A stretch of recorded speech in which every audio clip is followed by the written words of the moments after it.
Bonsoir et bienvenue à vous en direct sur Public Sénat. Voici les titres du 22h ce soir.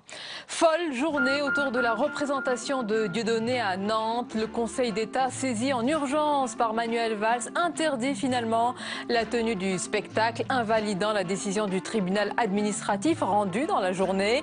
Conforté, le ministre de l'Intérieur évoque ce soir une victoire pour la République. Sur place, devant le Zénith de Nantes, déception et colère des spectateurs qui quittent peu à peu les lieux, les réactions et les images à suivre. Le Sénat dans l'œil du cyclone au lendemain du refus de la levée de l'immunité parlementaire de Serge Dassault. Les critiques se multiplient à l'encontre de la Chambre haute. Son président Jean-Pierre Bel propose de supprimer le vote à bulletin secret qui entoure cette procédure pour plus de transparence. Tous les détails dans ce journal. En déplacement à Toulouse, François Hollande affiche sa volonté de simplifier la vie des entreprises dans le cadre du pacte de responsabilité qu'il a proposé. Plus d'efficacité donc pour plus de création d'emplois et plus de compétitivité. Alors qu'en est-il précisément des entreprises françaises à l'export? Sommes-nous en bonne position dans la course au marché? Eh bien, on en parle ce soir avec la ministre du Commerce extérieur, Nicole Bricq, est notre invitée tout à l'heure. Voilà pour le programme de votre 22h. Merci d'être en notre compagnie ce soir. Le Conseil d'État a finalement donné raison au gouvernement en interdisant la tenue de la représentation de Dieudonné à Nantes. Il y a bien un risque de trouble à l'ordre public, a indiqué cette juridiction, contrairement à la décision du tribunal administratif de la ville. Le ministre de l'Intérieur salue ce soir une victoire pour la République. Les faits avec Nathalie Guilloire. Déçu, énervé, ce soir le public de Dieudonné restera bloqué devant le Zénith de Nantes. À moins de 2 heures du spectacle de l'humoriste, la décision du Conseil d'État tombe, son spectacle sera bien interdit. Une victoire pour le ministre de l'Intérieur, Manuel Valls. Ce public sait aujourd'hui de quoi il s'agit. Tout le monde sait que ce geste dit de la quenelle est un geste antisémite. Tout le monde sait qu'il ne s'agit pas de spectacle d'un humoriste, mais de meeting politique qui diffuse la haine. Et ça, c'est ce qui, aujourd'hui, est à souligner. Et c'est cette victoire politique que nous avons déjà emportée. L'épilogue d'une journée à rebondissement. Il est près de 14 heures quand le tribunal administratif de Nantes autorise le spectacle. C'est alors un véritable camouflet pour le ministre de l'Intérieur et sa circulaire d'interdiction. C'est la défaite de M. Valls, c'est la défaite de M. Ayrault.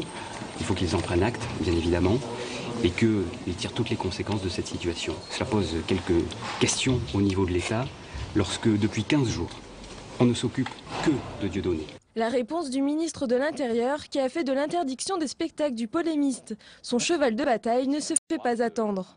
Il annonce sa décision de saisir en appel et en urgence le Conseil d'État, la plus haute instance administrative de France. Ce soir, le Conseil d'État lui donne donc raison.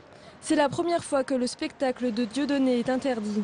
Jusque-là, l'humoriste avait toujours remporté ses recours, mais cette décision ne concerne que la ville de Nantes. Le bras de fer juridique ne fait que commencer. Et on va parler de cette information dans un instant avec nos invités et notamment la ministre Nicole Bricq. Mais d'abord, dans l'actualité, il y a aussi les réactions toujours aussi nombreuses au lendemain de la non-levée de l'immunité parlementaire de Serge Dassault. L'onde de choc se poursuit et le Sénat se retrouve bien en position d'accusé. Réponse et réaction aujourd'hui du président du Sénat, Jean-Pierre Bel, qui propose de supprimer le vote à bulletin secret pour plus de transparence dans cette procédure de levée de l'immunité parlementaire. Il est également revenu sur la journée d'hier. On l'écoute. Je pense que ce qui s'est passé hier pose un problème très important pour le Sénat. Je suis très préoccupé par l'image qui a été donnée et je pense que nous avons bien sûr des conclusions à en tirer et pour ma part des décisions à prendre. Voilà. Donc ces décisions seront prises et notamment dans l'organisation de nos réunions de bureau sur des questions comme celle-là. C'est la pire journée que j'ai vécue au Sénat depuis mon élection à la présidence. Et la décision du bureau du Sénat continue de provoquer de nombreuses réactions. À gauche, on dénonce ce dénouement à la Chambre haute, sachant que ce sont probablement 2 voix de gauche qui ont manqué à l'appel. À droite, les réactions sont plutôt mitigées. On voit tout cela avec Jérôme Rabier. Tout le Sénat ne parle aujourd'hui que de cela, la non-levée de l'immunité parlementaire de Serge Dassault. Alors que tous les élus de gauche s'interrogent, en vain pour savoir qui sont les 2 voix manquantes dans leur camp, tous se rangent derrière la proposition de Jean-Pierre Bel et accusent le coup. Il y a eu cette défection à gauche que je déplore, qui est vraiment en dessous de tout. Mais je pense que Jean-Pierre Bel a raison de proposer aujourd'hui que sur cette question, eh bien, chacun assume ses responsabilités. Quand on est élu au bureau, on est un élu et on assume ses prises de position. Les écologistes veulent même aller plus loin, à l'image de leurs représentants au bureau du Sénat, qui affirment avoir voté en faveur de la levée d'immunité hier. Le bureau doit avoir des règles qui est la même et qui ne doit pas dépendre effectivement de l'appartenance politique. Et la règle, ça doit être immunité parlementaire pour garantir l'expression. La libre expression des parlementaires, oui, mais l'immunité parlementaire ne doit pas exister pour des délits de droit commun. Un vote public, une règle systématique, pas question pour la droite qui défend le secret du vote, car le président du Sénat ou encore les présidents des commissions sont eux aussi élus à bulletin secret. En clair, c'est toutes les règles ou rien qu'il faudrait changer. Il est exact qu'à l'unanimité du bureau, nous avons retenu cette procédure parce que le vote personnel est un principe. Et nous avons considéré que c'était un vote de conscience et non un vote de discipline politicienne. J'appelle donc à la conscience. La majorité du bureau du Sénat, c'est sa conscience qu'elle doit examiner et rien d'autre. Jean-Pierre Bel veut faire modifier le règlement à la prochaine réunion du bureau. Les juges pourront, eux, demander une 3e fois la levée d'immunité du sénateur de l'Essonne. Si la règle a changé, les prochains votes des 26 représentants au bureau pourront être dévoilés. Et la suite du 22h avec nos invités ce soir, Stéphane Rosès, bonsoir. Bonsoir. Politologue et professeur à Sciences Po, également avec nous notre chroniqueur Jean-Louis Goumbaud, bonsoir Jean-Louis. Bonsoir Sonia. Et invité politique ce soir, la ministre du Commerce extérieur Nicole Bricq, bonsoir. Bonsoir. Et bienvenue à vous. Alors nous allons parler bien évidemment de nos entreprises françaises à l'export. D'abord, vos réactions sur les différents sujets d'actualité. On va parler dans un instant de l'aspect politique et de la stratégie de Manuel Valls. Mais d'abord, est-ce que vous estimez ce soir que c'est une victoire pour la République, même si le combat judiciaire va se poursuivre? Absolument. Et je soutiens complètement l'initiative du ministre de l'Intérieur, Manuel Valls. On ne s'amuse pas avec l'antisémitisme. On ne s'amuse pas avec l'antisémitisme, bien sûr. Mais que pensez-vous de cette journée folle de rebondissement centrée sur le cas Dieudonné avec des réactions du ministre de l'Intérieur, du Premier ministre? Est-ce qu'un moment trop, c'est pas trop justement? Il fallait clarifier ce problème, puisqu'il y avait un problème avec la décision du tribunal administratif. Il y a des procédures judiciaires. Mais le On problème, va au plus haut niveau, au Conseil est-il d'État. réglé pour autant? Est-ce que l'influence, est-ce que la parole de Dieudonné sera moins importante maintenant parce que le spectacle a été annulé? Est-ce que vous encouragez, vous, à une réflexion plus large, plus de pédagogie, d'explication? Oui, je crois que ça prouve que nous n'avons pas extirpé en France ces phénomènes de racisme.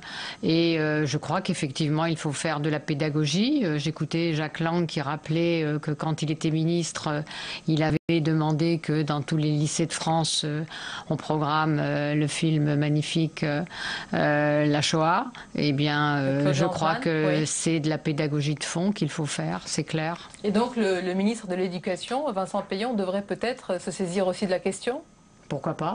On va parler aussi, Stéphane Rosès, de la méthode de Manuel Valls, même si ce soir sa position est confortée malgré tout par la décision du Conseil d'État.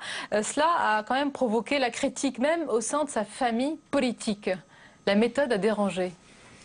De facto, effectivement, il y a une tension entre l'émotion suscitée par la phrase de Dieudonné, antisémite, et puis, effectivement, le fait que par la force des choses, quand un ministre aussi important que Manuel Valls et donc l'exécutif prennent la position qui a été prise, de facto, on fait de Dieudonné une victime. Et effectivement, on parlait avant l'antenne, c'est très étonnant le nombre de spectateurs qui se pressaient à Nantes, qui est une ville, je dirais, dynamique, qui se projette dans l'avenir, qui est la ville de Jean-Marc Ayrault, qui est prospère. Enfin bon, c'est très frappant, comme si, alors il y a sans doute une partie des spectateurs qui sont là justement pour pas forcément sur le fond, mais parce qu'ils veulent exprimer quelque chose qui va sans doute en deçà de l'antisémitisme, mais c'est quand même très préoccupant. Ça veut dire que la panne morale de notre pays, l'incapacité de nos dirigeants à porter un avenir à notre pays, fait que beaucoup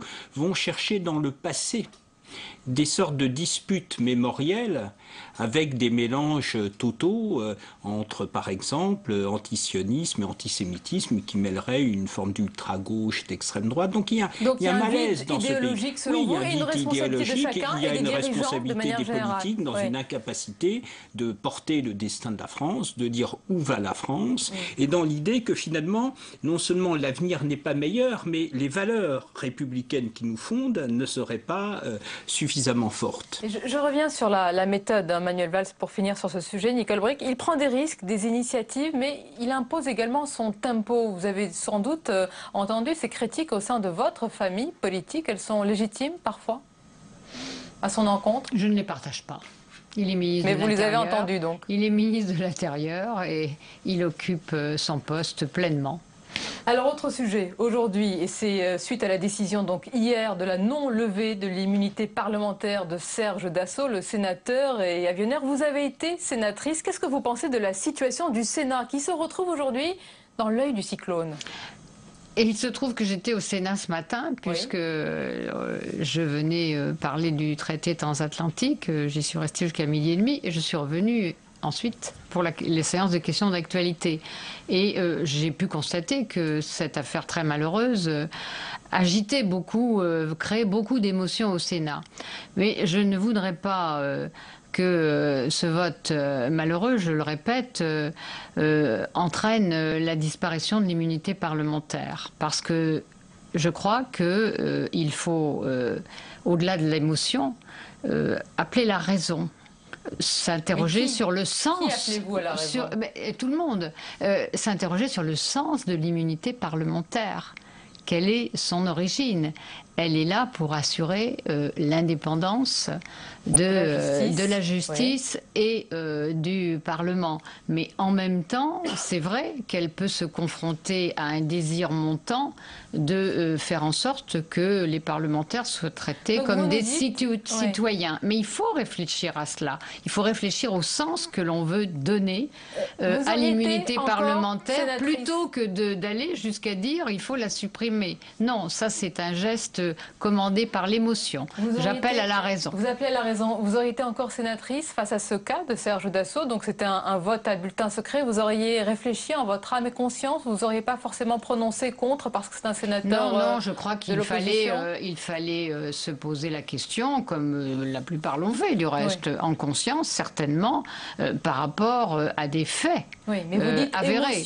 émotion. Et de toute façon, la justice n'est pas privée de son intervention. Elle peut redemander la levée de l'immunité parlementaire.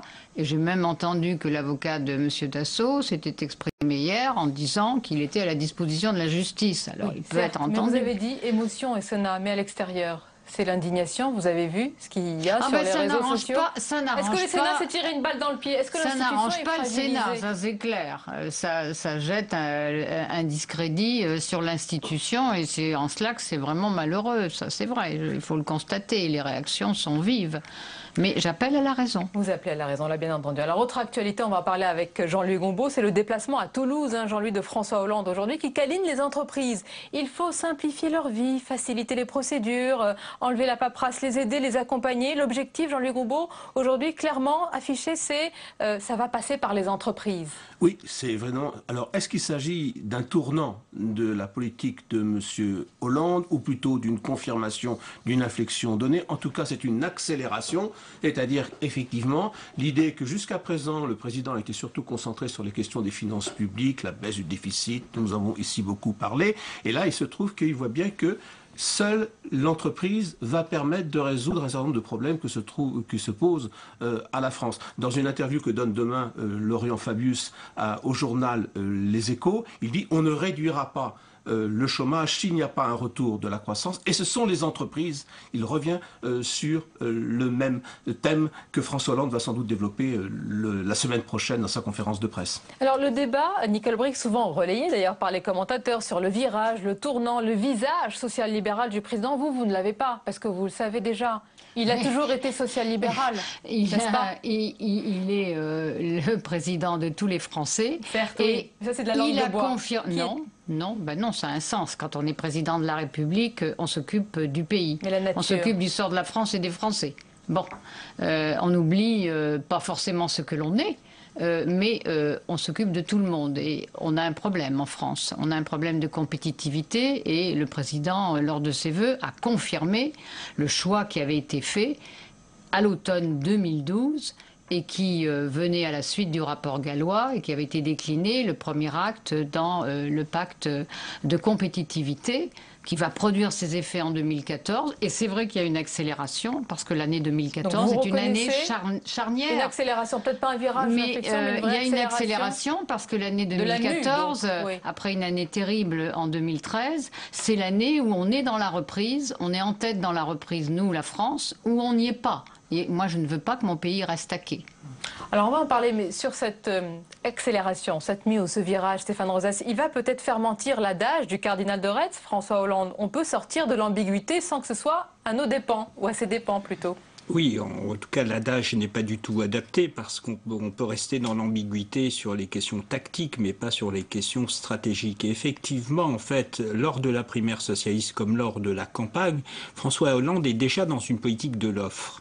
Mais sans doute par surestimation de ce qu'est véritablement la gauche de la gauche dans le pays, il donne des signes symboliques qui fait que le débat serait entre la gauche et la droite. Est-ce qu'on fait plus ou moins de social ou est-ce qu'on fait plus ou moins de compétitivité? C'est pas le sujet du pays. Si les Français se sont précipités aux urnes et même qu'ils ont choisi lors de la primaire François Hollande et pas les autres, c'est que les Français se demandent plutôt si dans le monde tel qu'il est, il est possible de préserver notre modèle. Et donc François Hollande, dès le départ, a laissé entendre par ses priorités économiques, la question de la réduction des déficits, la question de la compétitivité était la condition avec la réforme de l'État, de la capacité de maintenir notre modèle. Donc je suis d'accord avec ce qui a été dit, sans doute plus une accélération, parce que les résultats n'ont pas été là en termes d'emploi, et une présidentialisation du président de la République, parce que les affaires Cahuzac et Leonarda ont affaibli son autorité, qui fait qu'effectivement, il sort maintenant de l'ambiguïté. Alors vous dites accélération, et justement, Nicole Bricq, il y a urgence. Le président de la Cour des comptes, Didier Migaud, on va le voir, sonne l'alarme, l'alerte sur la dette et les dépenses de la sécurité sociale. C'est un avertissement très clair. Non, il fait son travail. Oui, mais la Cour des comptes, elle est par définition là. Mais il a raison, c'est son rôle de la Cour des comptes. Elle est écoutée, c'est une autorité. Mais ce que je veux dire, c'est évident que quand on arrive à 95%, c'est pour ça que la lutte contre les déficits n'est pas abandonnée par rapport à la lutte pour la compétitivité. C'est justement ce qui rend l'exercice difficile. Il faut continuer à réduire les déficits. On a pris des engagements. Pas uniquement parce qu'il faut prendre des engagements, mais parce qu'une dette à 95%, c'est un handicap pour la croissance. Oui, le constat est là, à voir les actes. Le rapport de M. Migaud, vous l'avez signalé d'ailleurs, Sonia, c'est qu'il insiste sur la sécurité sociale. Oui. C'est-à-dire qu'il insiste sur le modèle social. C'est-à-dire, derrière cette affaire de sécurité sociale, c'est bien surtout les dépenses sociales qui sont aujourd'hui certainement en train d'être passées au tamis. Tout à l'heure, Madame, vous parliez de la compétitivité. Ne croyez-vous pas qu'on est en train de reculer sur la question de la compétitivité? Ce matin, les chiffres du commerce extérieur sont sortis. On voit que ça gonfle d'1 milliard. Nos exportations baissent, alors que les exportations espagnoles, italiennes, britanniques augmentent. Est-ce que vous n'êtes pas en train de perdre votre pari qui consiste à dire, vous l'aviez annoncé malheureusement, malheureusement pour le pays et pour nous. Non, mais c'est un chiffre mensuel. Oui, enfin, bon. Vous le savez quand même, vous connaissez la statistique et c'est vrai qu'il n'est pas bon, je l'ai reconnu dès ce matin. Mais je regarde aussi la tendance. La tendance, nous sommes arrivés avec 74 milliards de déficit, un déficit historique. après 10 ans quand même de laisser aller total. L'année dernière, à la fin de l'année 2012, nous étions à 67 milliards. Et cette année, je pense que nous serons autour de 60 milliards. Ça ne va pas assez vite, c'est vrai. Nous savons que nous avons un problème structurel concernant le commerce extérieur. Pas assez d'entreprises qui exportent, pas assez d'entreprises qui innovent pour se placer face à la demande mondiale et à la demande européenne. Mais la reprise dans la zone euro, c'est quand même, quand on regarde les chiffres du mois, on voit qu'il y a une petite reprise, notamment chez nos partenaires et on s'accroche à cette espagnols. Petite flamme. Mais regardez, Nicole Bricq. Eh bien, ça peut, il faut être là pour la prendre, parce que 60% de notre commerce se fait en Europe, et notamment justement, regardez, une grosse partie au sein de la zone euro. Et si les Allemands écoutent ce que le FMI lui dit, ce que M. Jacques Lew a dit, le secrétaire d'État américain lors de sa visite en Europe, à savoir qu'ils donnent vraiment un coup de pouce à leur demande, étant donné que c'est notre premier partenaire commercial, on en profitera forcément.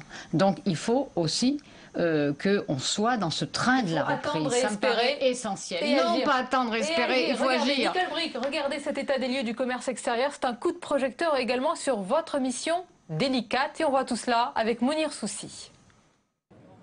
C'était il y a 18 mois, Nicole Bricq prenait ses fonctions avec un mot d'ordre. La France, elle a des atouts, il faut qu'elle aille de l'avant et l'export c'est essentiel pour la compétitivité, pour la renommée, pour tout ce que vous voulez. Donc on va se battre. Et ce combat se joue aux quatre coins du monde. La ministre du Commerce extérieur et de tous les grands déplacements du chef de l'État. Une présence pour soutenir la diplomatie des contrats et vendre la marque France qui en a bien besoin. Depuis 2004, la balance commerciale accuse un déficit structurel. Pour l'année 2013, le trou devrait s'élever à 60 milliards d'euros. Bercy est mobilisé pour convaincre ses partenaires d'acheter français. Une mission de plus en plus difficile. La concurrence des pays émergents réduit les débouchés à l'international, des pays comme le Brésil qu'il faut aujourd'hui séduire. Mais on voit bien que nous avons de grandes ambitions, le Brésil et la France, pour doubler encore nos échanges commerciaux dans les prochaines années. Dans cette compétition mondiale, le secteur aéronautique reste l'un des plus dynamiques, suivi par l'industrie pharmaceutique et le luxe, l'une des activités les plus porteuses en termes d'image. Mais ces bons élèves ne compensent pas les handicaps. L'effondrement de l'industrie textile et l'alourdissement de la facture énergétique plombent les résultats, tout comme le recul de la branche automobile dont les voitures s'exportent toujours mais beaucoup moins bien qu'avant. Une lueur d'optimisme dans ce climat morose, les nouvelles technologies pourraient venir inverser la tendance. Au salon de l'électronique de Las Vegas qui se tient cette semaine, la France à la cote. Avec leurs objets connectés et technologies innovantes, les produits tricolores attirent les regards et suscitent beaucoup d'espoir. Voilà pour la délicate, la difficile mission de VRP de la France. C'est le cas? C'est ainsi que vous concevez votre mission? C'est une mission passionnante. Oui. Je vais dans le monde entier. En Afrique, en Asie, partout, vous êtes partout, en Amérique du Nord et du Sud. C'est une mission passionnante. À chaque fois, j'emmène 20 ou 30 entreprises, pas forcément les grands du CAC 40. Ceux-là, je les rencontre dans les voyages présidentiels et premiers ministériels.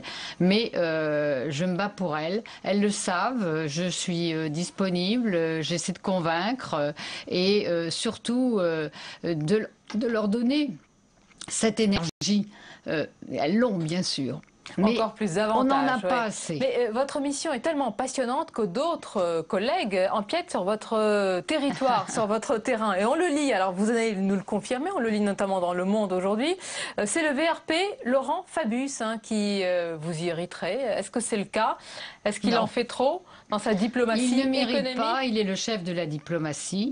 Et la diplomatie a un rayon beaucoup plus important que le ministère de Commerce extérieur, parce que il faut des bons accords scientifiques, il faut des accords culturels, il faut aussi que la langue, le droit soient des vecteurs d'influence. Voilà. Donc moi j'ai besoin des ambassadeurs. Et l'autre côté face, lui-même a nommé des représentants spéciaux Il les a nommés lui-même, Laurent Fabius, donc des représentants qui vont dans les différents pays jouer ce rôle de VRP. Est-ce que vous avez eu votre mot à dire, Nicole Bricq? Non, mais je comprends que ce soit tout à fait la responsabilité du ministre des Affaires étrangères, parce que si des diplomates peuvent se faire aussi aider de gens, de professionnels connaissent bien le pays et qui peuvent apporter telle ou telle solution à telle ou telle entreprise, il faut que toutes les forces soient rassemblées. C'est l'harmonie totale. Non, mais moi je suis pour le rassemblement des forces. C'est mon travail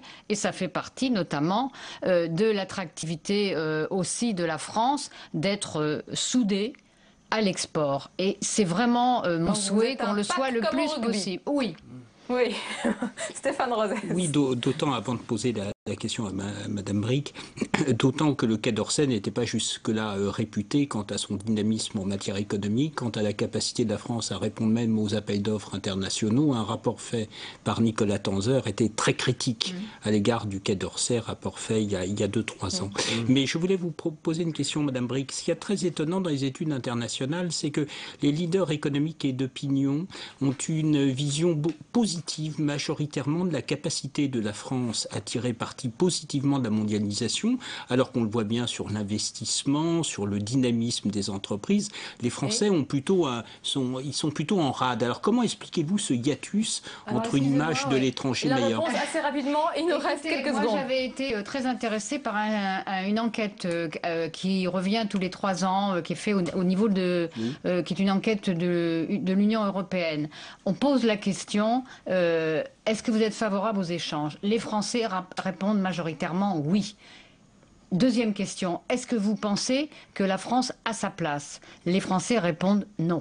Majoritairement. Donc il y a un énorme travail donc à faire. Les Français doutent d'eux-mêmes, alors que nous avons une capacité innovatrice extraordinaire. Est-ce que ça ne vient pas du fait que nos élites, justement, ne mettent pas suffisamment en avant nos spécificités, nos façons d'être, nos façons de faire? Et sans le dire au pays, c'est l'extérieur qui nous l'oblige. Avec Montebourg, nous allons lancer la marque France, qui va bien au-delà des châteaux de la Loire, même si c'est important. Bricq, donc beaucoup de projets à venir et évidemment commerce à l'export qui doit être encore perfectionné. Merci à vous d'avoir été notre invité. Merci Jean-Luc Gombaud et Stéphane Rosès. Tout de suite, tout ce qui vous a échappé dans le reste de l'actualité, regardez, c'est le tour de l'info. Il est signé Agathe Pécastin.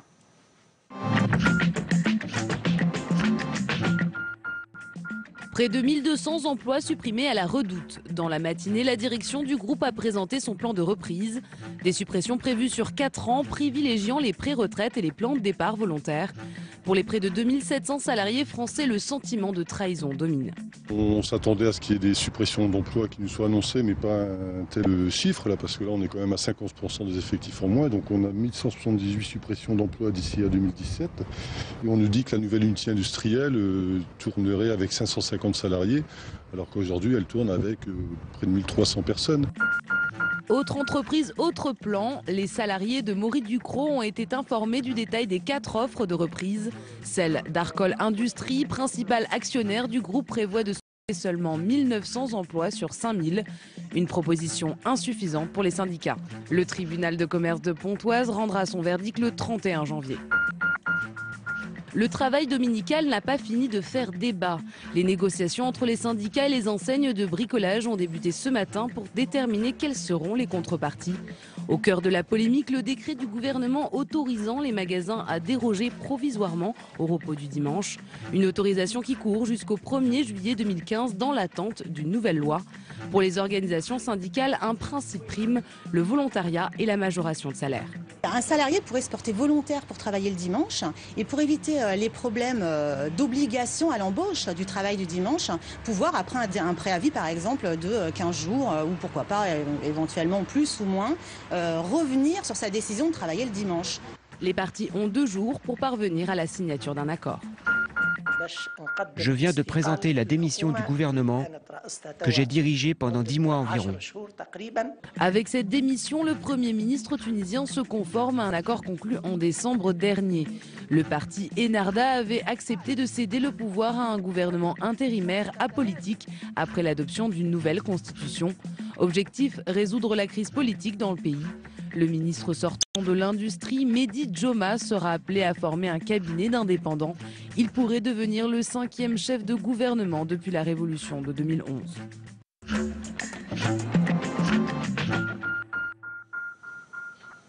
Et on arrive à la fin de ce journal. Merci de nous avoir suivis. Merci plus généralement de votre fidélité. Belle et douce soirée. À lundi, avec plaisir, bien sûr.